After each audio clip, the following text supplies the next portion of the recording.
They said he was agitated. That's what the police report called it.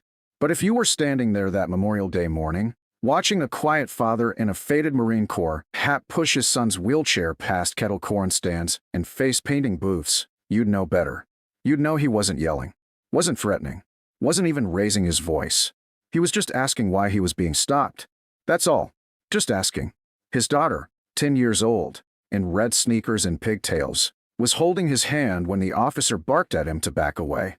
The crowd slowed, but no one really looked up yet. It wasn't until the taser clicked, until the voltage cracked like a whip and that Marine hit the sidewalk with a grunt no louder than a tired breath. That's when everything changed. His daughter screamed. His son cried. And the officer's voice didn't shake. Not until the rumble began. Not until Jimmy, the Chuo vendor, pulled out a flip phone and made one call. Because when you tase Marcus Hill, you don't just knock down a father. You knock loose something bigger. You wake ghosts that wear leather and ride in packs. You press a bruise that history already taught not to poke. And that day, someone answered Jimmy's call with one phrase. We're on our way. And they were. So before we go further, before you see how far this went, before the sirens, before the mayor and the flags, and before the street was blocked in complete, silent unity, let us ask you this. If you believe no veteran should ever be humiliated in front of their kids, if you believe some people never stopped serving, even after the wars ended, then like and subscribe. Because this story isn't just about justice. It's about what happens when a man who carried silence like armor is forced to fall in front of the only people whose opinion he ever cared about, his kids. Marcus Hill didn't come to the street fair for drama. He came for popcorn, shade, and a little memory.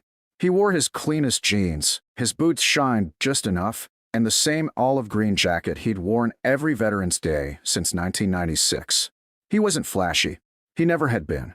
Not when he led platoons through IED-laced terrain in Kandahar. Not when he coached Little League after his discharge. And not now. Not as he wheeled his youngest, 7-year-old Corey, whose legs had never worked right, toward the music tent. They'd made it past the flags, past the RODC booth, even past the truck giving out free lemonade when Officer Bryce Kellerman decided Marcus fit a description. What description? Tall male, camo jacket, potentially armed. That's all. That's all it took. The crowd didn't hear the first part. They saw the last part. Kellerman yelling. Marcus calmly holding out his ID. Kellerman yelling louder. And then the crackle. The taser firing straight into a man who had faced mortar fire and come home whole. Only to be dropped by a rookie with a badge and a grudge. Corey screamed, his small fists banging uselessly against his own wheels. His sister dropped to her knees, trying to shield her dad's head from the hot asphalt. Marcus didn't move. Not for a second. Just grit his teeth and blinked through the voltage until his body gave up. It would have ended there. Another clip for the feed. Another incident swept under terms like protocol or standard escalation. If not for Jimmy. Jimmy, who sold snacks outside the VFW every Sunday. Jimmy, who had once ridden cross-country with the Legion Riders and still had Red's number saved under IC. Jimmy, who saw Marcus go down and said only, nope. Not today. He ducked behind his cart and made the call. He didn't have to say much. Just the name. Just, it's Hill. That was all. 20 minutes later, the first bike pulled up. A from, then another. A rhythm, then 30, then 60. Black leather, patchwork denim, white hair, bronze skin, burned scars, purple hearts. Some walked with canes. Some leaned on each other. But they all parked their bikes sideways, across the street, across the story, across the line that should never have been crossed. They didn't yell. They didn't protest. They just stood, their presence louder than any megaphone. One of them walked up, looked down at Officer Kellerman, and said, "That man babysat my son while I was deployed. You tossed my family." And Kellerman, for the first time, didn't speak. Because behind him, the mayor's aide was running. Behind him, his radio had gone quiet. And in front of him, a girl in pigtails stood holding a folded Marine Corps cap she had picked up off the sidewalk. Her father's. No blood. No blame. Just the weight of a legacy you don't touch unless you've earned the right. And in that moment, no one could unsee what had happened. And no one could say this was just another day. Because this day had turned into something else entirely. The beginning of a reckoning, quiet, rumbling, and righteous, riding on chrome and memory, headed straight for the heart of a street that had forgotten what real service looked like until it knocked the wind out of it with the rumble of respect. By the time the sixth motorcycle rolled up and killed its engine beside the lemonade truck, the sound wasn't noise anymore. It was message. The town's Memorial Day fair, once filled with children's laughter and the sugary buzz of funnel cakes and brass bands, had gone hushed like someone had lowered the volume on the whole world. They didn't come shouting. They didn't storm and waving flags or pounding fists. The Legion riders came with silence stretched tight across the blacktop, a silence heavy enough to still voices and straighten spines. Some had oxygen tanks strapped to their backs. Some wore mirrored shades not to hide their eyes, but to reflect back the judgment this street had earned. All wore leather vests marked by tours older than half the town. Red, the one who stepped forward, moved slow, his right leg stiff from a wound that had once cost him 3 years of pain and a marriage. But he stood tall now, a living reminder that metals don't shine in sunlight, they shine in memory. He walked past the crowd, past Officer Kellerman, still stiff, still red-faced, still trying to remember his training, and stopped in front of Marcus, who was now upright, handcuffed, sitting on a folding chair someone had quietly brought from the kettle corn booth. Corey sat beside him, clutching the armrest of his father's wheelchair. His daughter, still holding Marcus's Marine cap, watched Red the way children watch legends walk out of storybooks. Red didn't speak right away. He looked Marcus in the eye and gave a short, precise nod, the kind of nod soldiers give each other when "Are you okay?" doesn't need to be said out loud. Marcus returned it, and that was enough. Red turned to the officer and said, evenly, "You don't know who this man is." Kellerman opened his mouth. Red raised a hand, not aggressively, just firmly. "Don't talk. Listen." Behind Red, more riders lined the edge of the fair. A soft murmur passed through the crowd as civilians started whispering names, some recognizing patches from service units, some from memorial walls, others from obituaries. These weren't weekend bikers. These were the ones who buried the fallen, who wrote eulogies on steel, who never posted photos but remembered every face. Red continued, "This man carried me out of a valley in 2003 when I was bleeding out through my flak vest. He didn't wait for a medic. He didn't wait for air cover. He threw me over his shoulder and ran like hell." Red pointed to Marcus's daughter. "She ever tell you that, officer?" Kellerman said nothing. "No, I didn't think so." The mayor's aide, pale and sweating, finally broke through the crowd, whispering frantically into a radio. A lieutenant from the police department jogged up next, his badge shining too bright in the sun. He looked from Marcus to Kellerman to the riders, and visibly realized he was in the middle of something a whole lot bigger than crowd control. Red stepped back and gestured with one hand. 2 rows of riders started slowly lining their bikes across the street. Engine off, kickstand down, shoulder to shoulder, a living barricade. Not to block traffic, not to ride, to hold space, to say, "We saw what you did, and now the whole town will too." One woman in the crowd whispered, "Is this legal?" Jimmy, from his Chuo stand, said softly, "Doesn't need to be. It's right." That's when a voice crackled over the police radio, quiet at first, then louder. "Confirm ID. Marcus Hill, Marine Corps Sergeant Major. Honorable discharge. Multiple commendations. Bronze Star with V. Confirmed Hall of Valor listing, Fort Bremer. Repeat, Fort Bremer." Kellerman blinked. Someone, maybe the lieutenant, maybe the mayor's aide, whispered, "Oh God." But it was too late. Because respect isn't something you remember after the fact. It's something you give before it costs you something. And now it was costing. Slowly, the weight of what happened was sinking in, not just for the officer, but for the fair organizers, the vendors, the onlookers. People who had stood frozen as a man in a military cap hit the ground beside his children. And now, that weight had a presence, a mass, a sound, a voice made up of 100 quiet engines cooling in the sun. Marcus hadn't said a word yet.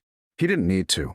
But now, as more riders arrived, some holding flags, some carrying plaques, one pushing a walker wrapped in old unit patches, he looked down at Corey, touched his son's shoulder, and finally spoke. "You okay?" Corey nodded, tears still drying on his cheeks. Marcus turned to his daughter. "Still got my hat." She handed it over silently. He placed it back on his head with slow precision, then looked back at Red. "Was hoping this be a quiet day," he said. Red chuckled, "Just once." "Yeah, we're real good at those." The crowd laughed, nervous but grateful. The tension shifted, not gone, but changed. Transformed. Not into anger, not into vengeance, into witness. That was the word for it now. People began to see. A man who had once given half his spine to keep others alive had been dropped on the pavement like a threat. And it had taken a wall of riders, not a protest, not a speech, but presence, to make everyone stop pretending that was okay. Kellerman was pulled aside, spoken to, hushed, then escorted away. No cheers. Just ice. Marcus sat quietly as the lieutenant uncuffed him with stiff hands and said, "I'm sorry, sir." Marcus didn't reply. He just looked out across the crowd of people who had watched and waited and now wondered what comes next. And that was when Red turned to everyone, looked them straight in the eye, and said 6 words that stopped the breeze. "This isn't the end. Just intermission." The news vans didn't arrive until the motorcycles were already gone, long after the street had emptied and the fair organizers had quietly taken down the banners, pretending the wind had ended things early. But the story had already left the block. It was in the cell phone videos, and the whispers at church the next morning, and the quiet conversations held between fathers and sons over dinner. Did you see what they did to him? By then, Officer Kellerman had been placed on leave, administrative, not disciplinary. But that didn't stop the mayor from calling Marcus personally to request a meeting, or the city council from issuing a public apology in a statement that managed to mention regret, misunderstanding, and commitment to community standards without once using the word tossed. But no one forgot, because silence like the one that had filled that street doesn't vanish. It lingers. It echoes. And the next week, when the Legion riders returned, not with engines this time, but with chairs, a flag, and a plaque, they didn't block the road. They renamed it. At the intersection where Marcus had fallen, where his daughter had dropped to her knees and tried to hold his head up, a new sign was drilled into place beneath the old one, Hill Honor Line. No fanfare. No speeches. Just a dozen men and women standing still while the local scout troop saluted. When Marcus showed up, quiet, in a clean shirt and with Corey in his lap and his daughter at his side, he didn't walk to the front. He stood at the edge of the crowd, head over his heart, and nodded once when they unveiled the marker. That was all. Later that week, Marcus got a letter, not from the mayor, not from the department, but from a woman in Wisconsin who had seen the footage and written, "My dad served, too.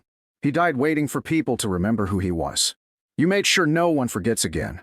Attached was a photo, her father in uniform, smiling beside a Jeep marked 1967.